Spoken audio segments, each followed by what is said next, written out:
The plenary session this morning was really well attended, so that's great. Everybody will have a really good background for the minute 319 pulse flow that I'll be talking about.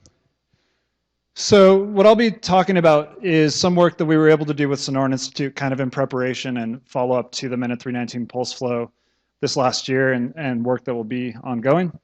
My co-authors on this are Karen, who you'll see present after me, Chad McKenna from Geosystems, who is here, and Miguel and Francisco from the Sonoran Institute.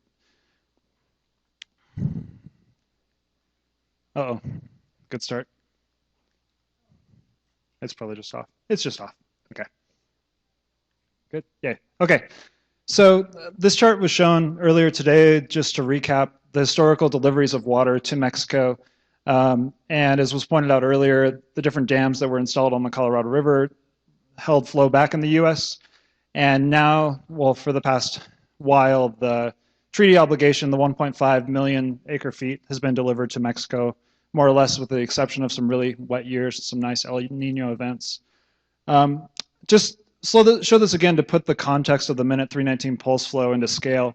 So this is the treaty obligation. This is the historic mean water delivery, which is right about here. And the pulse flow is down here, this little blip at the bottom. So that'll lead into kind of what I'm going to talk about for the rest of this. And the peak flow designed was about 4,200 CFS, which is about a third of the base flow that I'm used to seeing a couple hundred miles upriver near Blythe, California. The other part of this, so that delivery was from the pulse flow, which these don't show up that great. The pulse flow delivery locations were at Morelos Dam, and then at the southerly international border, and then down closer to the Laguna Grande restoration area and Reach 4. The main reason I wanted to show this is to show the main pulse flow delivery was pretty far from the Laguna Grande restoration area, which is way down the river. And I'll go ahead and point out here, there were 3 base flow delivery locations that were really close to the Laguna Grande restoration area. So again, the pulse flow was that initial pulse, and the base flow deliveries will be over the 5-year period to support the restoration area. So we were able to have some pre-pulse flow estimations of what area we would expect to be underwater during the pulse flow. And this just shows those areas in the Laguna Grande restoration area, which I don't have the polygons on here, but it's basically this area. And the blue polygons in here are the areas that we expected to be inundated during the pulse flow. So we did not expect the river to go crazy and remove all the salt cedar and create a bunch of fish habitat in the Gulf of California with all the tamarix that was here. So in order to take the place of what would have been a really large flood event, we had a flood that looked more like a yellow tractor and came through and removed a lot of the salt cedar that was in the restoration area. And the idea was to create a bank where we didn't have to rely on the pulse flow to remove salt cedar, and we would just have this bank that was ready for native seedling establishment after the pulse flow. And I also just put on here that there are also several recent wildfires in the restoration area. So this is what it looked like. This is actually Google Earth image during the pulse flow. But what we did in preparation was clearing bank lines along historic channel meanders, and also reconnected some meanders that were disconnected from the main stem Colorado River, which comes through here. And again, the idea was to take the pulse flow and deliver it around the restoration site and create these moist soils for native tree establishment. Not to scale. This is the pulse flow and the way we thought that it would come down through the site. So the pulse flow was not delivered anywhere on site. It was all coming from upriver and came in through some of these. This canal was installed to help get water back into this backwater area, and then also through this meander. And there's another portion of the restoration site that's off over here. But the main point of this is that we were hoping to take some water that was coming down the river and divert it and wet up the floodplain within the flood control levees, which I didn't point out previously. After the pulse flow delivery, there was also base flow delivery locations, like I already showed. And 2 of those are actually in the restoration area. There's one base flow delivery location here that allows flow to go through the site, and another one over here. And these blue little lines that I put up are where berms were installed to help maintain that base flow water on the restoration sites. This shows approximately the peak of the pulse flow coming through the Laguna Grande restoration area, and I'm going to back up just for a second. So this green dot is on a few of these slides just for reference of where we're looking. Aerial flight, obviously looking across the restoration site. You can see all this nice bank line that we created and contoured, and the area that was actually inundated with the pulse flow. So we had a lot of bare soils that did not get inundated during the pulse flow, but we also had a lot of water that showed up in here. And actually, Karen will show some really cool slides on that in the next presentation. You guys also saw a version of this slide earlier. This is the amount of water remaining as pulse flow coming through the river as you move down the corridor. The one thing I added here is the percentage of flow that was remaining at the Laguna Grande restoration site. So less than 10% of the water actually made it to the restoration site as pulse flow. A lot of it was coming down in groundwater slowly. Despite getting relatively little water to the site, this is an example of the moist soils that were exposed during the pulse flow recession. And if you're a cottonwood seed flying on the river, this looks like a great place to set up shop. So this is pretty much what we were hoping for. We would have liked to have more area inundated, obviously, but we did have some bank line that was favorable for seedling establishment. So we'll be talking a little bit about some of the pulse and base flow monitoring that we were able to do kind of outside of the official Minute 319 monitoring group. And to put this in context, it was the end of January last year, and we had about 6 weeks to figure out what can we do on site to get some kind of before and after pulse flow monitoring. So this was a mad rush over a couple months last year to see what we could do. So basically, we have some equipment sitting around. We have some ideas for how to monitor the response. So we did some pre and pulse flow salinity mapping of soils at the site, which I'm just going to touch on really briefly today. And we were also able to install a bunch of piezometers across the site and soil moisture sensors to look at the water content in the soil profile. I'll back up. There were piezometers also installed for the Minute 319 monitoring, but we had some more put in at strategic locations. And finally, we installed a bunch of vegetation monitoring transects across these cleared areas to see what kind of establishment we had show up from seedlings. And the first monitoring was in August of last year, and we had a second monitoring in October, which I don't have these data analyzed yet, so I'll be presenting mostly on the August data. So these are 4 locations across the site where we did have paired piezometers with soil moisture sensor data, and I just wanted to show some examples of what that looked like. And the first location will be this Corey 1P, and the second will be this Corey 3P. So this site is really close to the main stem of the Colorado and got a lot of flow from the pulse flow. Corey 3P got some flow from the pulse flow, but then also got a bunch of delivery from the base flow during the rest of the summer. This chart, which I made as small as possible to punish the people in the back, has the date on the bottom from March 15th. Roughly, the pulse flow started right about the time we put these instruments in the ground. And this goes through roughly the growing season last year through October.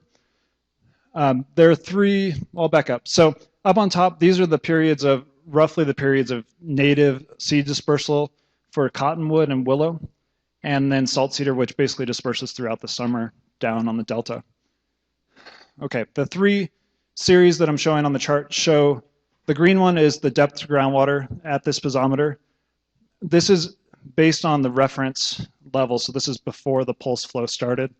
And this was on a bank, so getting depth to groundwater is kind of a moot point. It's just the dynamics before and after the pulse flow. What you can see at this site is when the pulse flow arrives, obviously the groundwater goes up and there's a surface water groundwater connection, so the peak groundwater is about 1.5 meters above pre-pulse level. And then as we would want, a receding hydrograph, the groundwater level goes down during the period of native seed dispersal. However, this initial drawdown and groundwater level was really fast, about 4 centimeters of decline per day, when the literature says that we want 1 to 2 centimeters per day for native tree seedlings to be able to chase it with their roots. So this initial decline was really fast. And this was during that cottonwood seed dispersal period. But there was a nice little secondary recession that happened a little later in the year when we still had Gooding's willow that were dropping seeds. So we actually had what I think more establishment during this slow recession period here. The other 2 series that I showed on this are the soil water content, so volumetric water content. This is at 5 centimeters, roughly right at the soil surface, and this is down below the soil surface. And really the only reason two reasons I put this in here. First, you can see that the water content right below the soil surface drops down fast first, of course, because groundwater is still covering up this 50 centimeter sensor. And then you get a decline in water content after that, even at 50 centimeters below. And this just shows the saturation percent. The other point of this is that the 5 centimeter sensor, as soon as it was non-inundated at this point, it fell through the floor because it's really, really sandy soil. So there was no soil moisture retention basically during the recession. And I could go on that chart, but I'm going to move on. This is what I wanted to talk about those things. This is just zooming in on the 2-month period right before the pulse flow and then the end of June. So you can just see it a little more clearly, the sharp decline in water content at the surface and then slower decline at 50 centimeters below ground surface. The other thing I do want to point out is you can see this little bump in groundwater later in the year, and you can also see the response in the soil moisture, but it's at a later date. And it's from the soil physics geek in me, it's pretty exciting because you can see that the groundwater is contributing soil moisture back into the shallower soils. But I'll move on. This shows the groundwater and soil moisture response at that other location, the Corey 3P. So this is right next to the base flow delivery location. You see some distinct groundwater declines on this chart as well. This first one still corresponds to the initial pulse flow recession. The other thing I'll point out is that instead of increasing by 1.5 meters, it was less than a meter, so it's not as well connected to the river. Kind of makes sense. We saw a groundwater decline after the pulse flow. It was not as quick. It was more like 2 to 3 centimeters per day, so we would have expected more establishment here during this recession. But then the groundwater came back up, and we had a lot of secondary inundation that would have killed those seedlings that came up during this period. But it's not all bad news, so we'll get to that now. I already talked about that, so I'm going to skip it.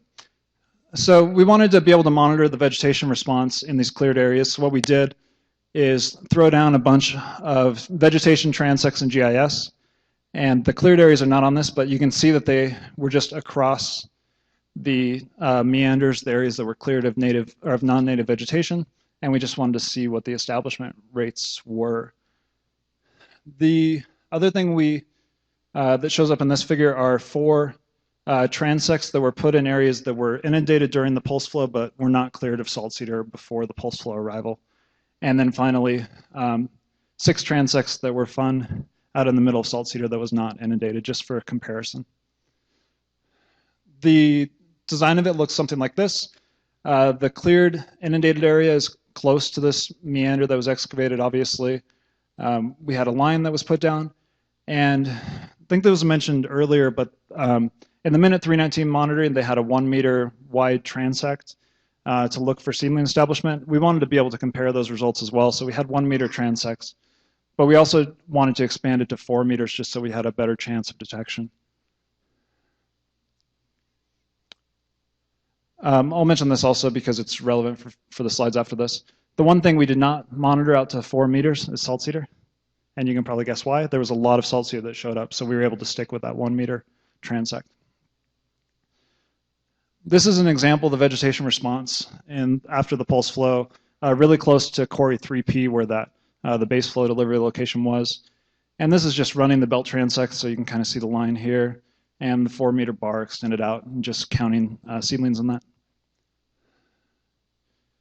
So again, I'm going to be focusing just on the August data from this year. So this could just be like initial establishment of seedlings. We don't know yet what the long-term survival is going to be, but with that, we'll jump right in. More small words for the people in the back. These are just different species that established during the pulse flow. So again, this does not include any vegetation that was there beforehand. This is just new seedling establishment that came up. Different native species. These are just native species across the bottom. So quailbush, willow baccharis. So Baccharis salicina was one that was a pleasant surprise. Cottonwood and Gooding's willow, just to highlight a few. On the y-axis, this is the density of seedlings in number per acre. So to put it in context, for the active restoration, we're looking at like 1,500 to 3,000 trees per acre for a really dense riparian area. And with this passive or with this natural seedling establishment, with with the seedling establishment in the cleared areas, we saw for cottonwood, overall across all the transects, approximately 1,000 trees per acre when you scale it on a per area basis. And Gooding's willow is above 2,000 trees per acre when you scale it the same way. The second bar, which I neglected to mention before, is the average only in the transects were present. So it's not the average across all the transects. It says, okay, when you had willow baccaris show up, this is how dense it was in those transects. So that's the difference in those. And the other thing, just to point out again, so we had about 4,000 Gooding's willow per acre on average established. So this was a pretty awesome result for initial establishment, at least. Jumping across, this is just species frequency. Same species across the bottom, and basically this scales the difference between the blue and the red. But for cottonwood, it showed up in about 40% of those transects, even though the rate of recession during the cottonwood seed dispersal was really high. So that was also, I think, a pleasant surprise. Gooding's willow showed up in 2/3, and again, I think it's probably primarily because we had a better rate of recession during that seed dispersal period. And then salt cedar shows up on this one as showing up in 97% of the transects. And if you remember, this was in the 1 meter transect, not the 4 meter transect. So salt cedar establishment was actually in 100 if you went out to the 4 meter width. That all sounds really nice with tree density, but this puts it into scale of how wide that corridor of establishment actually was. So these are just the different transect numbers across the bottom. And then the cumulative, so on both sides of the meander, this is the total width of establishment that we had in meters. So overall, there was a lot of really narrow strips because, again, we didn't get as much inundation outside of the areas we hoped for. And the median across all this is 9.3 meters, so about 4.5 meters on either side of the meanders, the ribbon of green that we had show up. And just to highlight this transect 26, it was in a big area, nice level, flat area. Unfortunately, had really high salinity, so we didn't have a lot of native species show up on that one. But there were some areas that look really nice. So this is in August. This is, I should have included this in here. This site is about right here. Okay, so right in the middle of where the base flow was coming through the restoration site. And we can see it's a mix of, most of this is Gooding's willow. You can see a bunch of salt cedar, obviously, and then a cottonwood hanging over here on the side. And so, yeah, this is in August, about halfway through the growing season after the pulse flow. This is going to be impossible to see with the lighting. This shows the transects that the trees were present. So native cottonwood willow were present and where they weren't.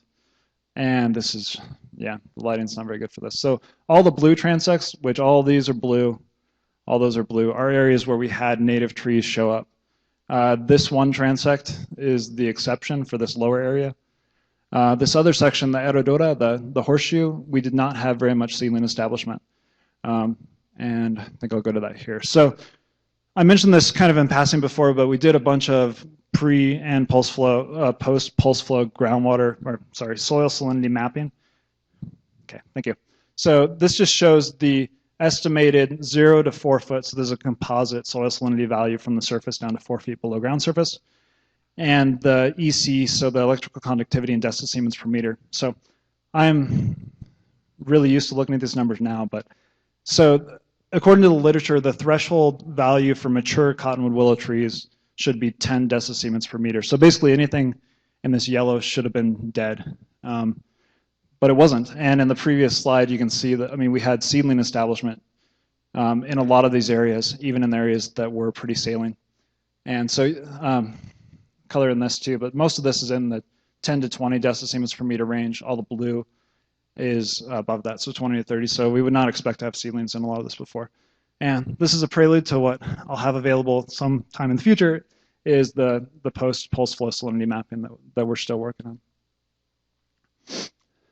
on. I did want to show just some repeat sampling areas. So these are experimental plots that Karen put in to look at some different things, but we do have pre and post-pulse flow salinity data from these. So this is very preliminary data, just the different sites, and you can't see the vertical lines on the scale either. Different sites looking at the surface and then shallow subsurface salinity before and after the pulse flow. So before is in blue and red is after. And I threw this green line on here, which this 5 decisiemens per meter is about what we've thrown around before as a native seedling establishment tolerance. So some of these look pretty good, but I'm not going to talk about it too much because we did see reductions in the means, but due to the low end in this, most of the reductions were not significant. But just looking across the different locations, you can see that several of these dropped from above the salinity tolerance. I mean, this is basically it. But if you look at, for example, this one, the salinity has dropped well below that tolerance from before and after the pulse flow. So it's a nice salinity reduction benefit that we're hoping that we'll be able to demonstrate. So the key results from this, clearing the vegetation before the pulse flow promoted seedling establishment. I looked at the October monitoring data, whatever day that was, Sunday, and can confirm that we had no cottonwood and willow show up in any of the uncleared areas, even if they were inundated. So it was definitely an increase in the seedling establishment. The gentler the slope, the wider width of moist soil we had, so we obviously had more seedlings. I think this seedling establishment in saline soils is really interesting. And I talked about this, but management of water levels for a slow rate of decline and then also preventing the unwanted secondary inundation, which will flood out the seedlings, are some of the important things. So I mentioned the October data that I'm still working on. We need to do surveys, obviously, to follow up this year to see what our overwinter survival is. So in previous seeding studies that I've worked on, we had really high mortality over the first winter, especially. So like 20% for native trees and 60% or above for salt cedar. So this year is going to be pretty key to determine what those were. And we have now all this salinity data, all this germination data, and we have a lot of things to look at with that. So I'm pretty excited about going forward with that. And with that, I just want to show this. I kind of glossed over this before, but if you saw some of the willow baccharis numbers, we had some that were over 13,000 plants per acre. And that's what this looks like. This is in October 2013, so 4 months of growth of baccharis. And this is Michelle standing up. She's not short. She's like 5'10". So this is a lot of really dense baccharis that's showing up. And then as opposed to that on the other side, this is a mix of salt cedar and cottonwood seedlings showing up. And just, it's another example when you add water to the delta. It's pretty hot down there. You get tremendous growth of native species and non-native species. And I think that's all I had. So I don't know if I have time for questions. But that's kind of a remarkable amount of assessment for a restoration project, in my experience. Can you just speak a little bit to what drove that and what funded that level of monitoring and assessment? Because it's kind of remarkable and it's good to see. Thanks, Peter. I appreciate that. It's really a combination of factors. First, Sonoran Institute with Karen and Francisco basically said, you know, what can you get down here and do? And it was really, Karen especially spent a ton of time in Mexico about this time last year, so it was a huge push last year. But I think it was important on several levels. First, we needed some more information to help demonstrate the benefits of the pulse flow. It's something that's really close to a lot of us, so it was like, what data can we get? And we need it. I was going to thank my boss for permission, but it's more thanking my boss for not firing me for volunteering a bunch of time. And, you know, really, we put in a lot of work last year. So, yeah, mostly because we could. And we had the chance to try out some new techniques like some of the salinity monitoring. And then some of the combination of groundwater response and soil moisture response is something that really hasn't been addressed very much. I've seen it. There's a ton of work on rates of groundwater decline. And one thing I think we're interested in looking at is how the groundwater response and soil moisture response are kind of coupled together. So thank you.